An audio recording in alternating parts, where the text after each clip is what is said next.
Hello everyone and welcome to Cinderful Gaming. I hope you're all doing well, I hope you're all staying safe, and most of all, I hope you're all fighting out war against the grey.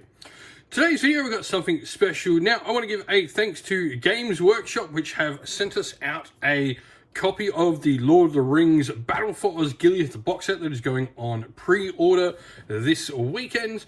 We're going to take a look at the contents of the box set, do an unboxing, show what everything's inside, and then over the course of the next week we're going to hopefully get all this painted up and get some battle reports for the Middle-earth strategy battle game. As you might have seen on the channel, we've definitely been working on getting some of the getting started and how to play videos out for the game, but we've also been painting up our Rohan force on the Hobby Hangout, and now we've got a Gondor and Mordor force to go along with them. And so, Battle for Osgiliath, what is it? It is the brand new starter set for the Middle-earth strategy battle game. You're going to get the forces of Gondor that are going to be protecting the fallen city of Osgiliath against the orcs. It is that scene in the battle where you've got the night attack from the orcs attacking on the boats and all of that sort of stuff. So, with that said, let's check out. Whoop! As the box farts at me. Let's check out what we got inside. And so, to begin with, we have a ton of the old plastic miniatures. So, we do have a bunch of the Morannon orc miniatures. With their spears, pikes, and axes and swords, shields for models that want them, and stuff like that. So these are all the current Morannon Orc kits. And then we've got the current Gondor Warrior kit as well, with the spears, bows, and sword and shield models.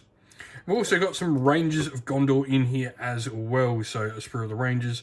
Now these are the Rangers of Middle-earth, so these are actually can be used as like Rangers of Gondor, as the other sorts of humanoid Rangers within the game as well, which is really cool.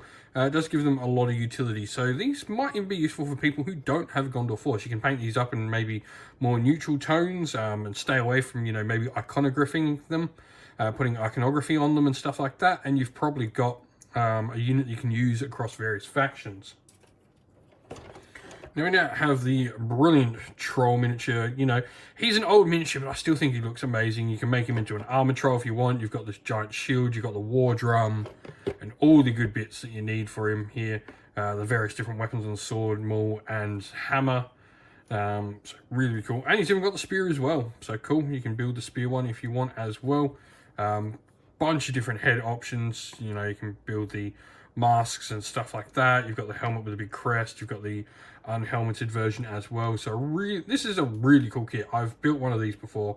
I really do like the Mordor Orc kit. But these are the special models we're getting in the kit. So we're getting the brand new Faramir. I forget the names of the other two characters, and his sort of two major lieutenants for the Rangers. The name completely eludes me of who they are. Wow. Not doing very well with my naming here. But you get the three new Ranger characters, which is really, really cool.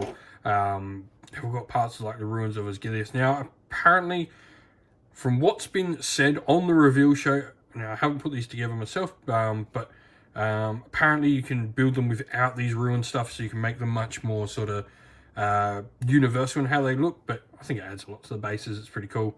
The Faramir model is really, really nice. And then you've got Gothmog as well on his Warg and on foot. I think the Warg miniature on this Gothmog is absolutely amazing.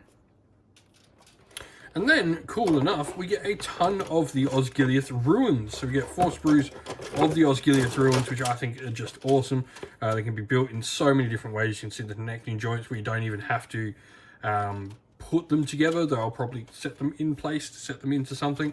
But really, really cool. You've got, corner pieces, and you've got the palisades and windows and all of that to make for some really, really cool miniatures. Cool. Nice bit of artwork. That's what I like to see. Oh, it's got a little damage, but that'll go on the wall with the rest of the artwork. Oh, that's cool. Maybe I'll put that side up. That's a nice map of Middle-earth there. I love when the the boxes come with these nice bits of art. I've got a whole wall just over there of like a bunch of the Age of Sigmar and 40k ones that have come out. So really cool. Nice map of Middle-earth. So that'll be going on the wall. And then we got the brand new rulebook. So this rulebook here is effectively, it's not really a 2.0. It's really like a update of all the things. There's a lot more clarity and a bunch of stuff. A lot of sort of changes. If you've played Middle-earth, it doesn't really change the game all that much. It's got the FAQs and all that sort of stuff included in it. So it's just an updated, refined. This would be more similar to like how Warcry's new rulebook was than, say, a new edition of Age of Sigmar or Warhammer 40k. So really cool. But let's have a look. Give it a crack. We'll open it. We'll have a squeeze through the rules manual.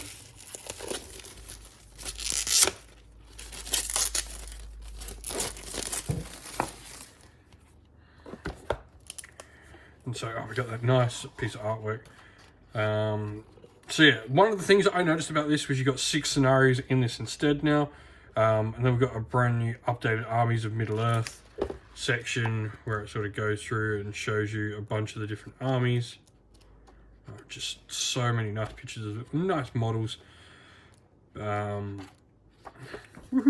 Fanghorn. This is an army I totally want to get for myself. You know, you got Lothlorien, Rivendell, bunch of factions we've done getting started videos on. You know, the Rangers. This is certainly, you know, something you can use the Rangers of Middle-earth to use for instead of this. And then once again, like the Fiefdoms, Blackroot Vale Archers, just a different little colour scheme on them. And then, yeah, Rangers of Gondor. So these are the brand new characters. So Damrod, Madril, and Faramir. That's the name. I forgot them, probably. And then so you've still got a couple of other ones. You've got Armborn and Malborn to bring to your Rangers as well. So some other cool characters. Shire. So you get your Allies Matrix. Talking about armyless composition. Now, this is one thing. This book is much more a Middle-earth book.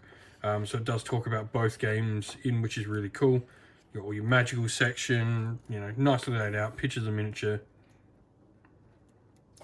You got pictures of Thror, you got nice pictures from the movies as well. Nice little example pictures. I love this sort of stuff in rulebooks with like the examples of what's happening. This is all really nice. Yay, my favourite character, Howdy. He is my favourite Middle-earth character. Then we have the Battle for Osgiliath box. So we've got the rules and the instructions and all that in here, which is really cool. Showing you sort of what's can be built, which is nice. And then we got the Battle for Osgiliath thing here. We got tokens, and it's going to have a bunch of like profiles. This is really good for if you're getting into the game for the first time, as a nice little sort of rule set to get into the game for the first time with. I really like when starter sets have this sort of basic book, even if they come with a giant core rulebook. I like the fact we get the little basic rulebook in here as well. And this has got a bunch of extra missions, so these are different missions than what's in the core rulebook, which is really nice. Playing through, sort of showing you all the rules and stuff of the new box set, and showing you sort of how to play through the games. It's got all your profiles in here, so this is all you need to play. And what this is really good with combining is if you're just getting into the game and maybe 2 of your friends have picked this up and split this between them, and then your other friends are playing with factions that maybe have one of the new Battle Host box sets, which we will have videos for getting started with them. These are really good for playing against that, and you know, they've just got the base profiles. It's a really great way. And sort of talking about your next steps and stuff like that. But yeah, just showing off some of the cool, like the new Gothmog model is amazing. The Mordor Troll's still as good as he ever was. You know, he looks like a Mordor Troll. And the Moran Orcs aren't bad. Like, they're nice older kits. And then you got just your bases hiding down under here. But that's all that comes in the box set. So we're going to be doing some building and painting over the next sort of week, getting all this ready for the tabletop and getting some games at Middle-earth. We hope to be quite regular on our games at Middle-earth come the end of the year. If you want to see more Middle-earth content on the channel, let us know down in the comments below what you sort of want to see from us Middle-earth content-wise, because we're really starting to expand it. I absolutely loved this game as a kid. This was a big way of me getting into Warhammer, was the old Mines of Moria box set. So I'm quite excited to see how this all goes. But let us know your thoughts. If you picked it up, what side are you going to go with? Are you splitting with a friend? Are you grabbing both sides? What are you doing in Middle-earth? Are you getting started again? Love to hear from everyone down in the comments below. And so that is the end of the video. We hope you all enjoyed it. If you did, please don't forget to leave a like and subscribe to the channel. If you haven't already, come and join our Discord and join in the conversation there. We chat all things wargaming and other things besides as well. If you'd like to do that, you can come join via the descriptions linked to the server. Now, also linked down in the video's description is the best ways to support the channel via Patreon or YouTube members, or indeed grabbing some merch from our merch stores on either Teespring or on Ko-fi. As a special thank you to everyone who does support the channel on Patreon and YouTube members, we'd like to give you all a shout out. So thank you to our Patreons, Christian Weir, Soren, Kenny Lyle, Alder and Shot First, Andrew Bowen, Nathan Fee, The Rising 8, Q Dynamic, Anthony B, JJ Austrian, Average Wargamer, Domir, Mark Harvey, James Cater, Bloobs, Benjamin Swallows, Red Martin, Aaron DeHaven, Kevin Bowman, and Iron Grinch. And a special thank you to our YouTube members, Green Roots Gaming, Ronya, Lock Lorick, The Johnny84, David Ellsworth, Wolfric Nick, Broken Chef, Ariana Edwards, Revenar, Pink Nico Fire, Robin Man Killer, Monty's Tabletop Terrain, John Castle, Davis Weir, and James South. Lastly, a special thank you to Lady Witchfox Art, who does all the amazing artwork for the channel as well. Couldn't do this without you. Thank you all to everyone for watching once again. Don't forget to like and subscribe and drop a comment down below. Stay safe, stay well, and most of all, keep fighting that war against the Grey. Ciao for now.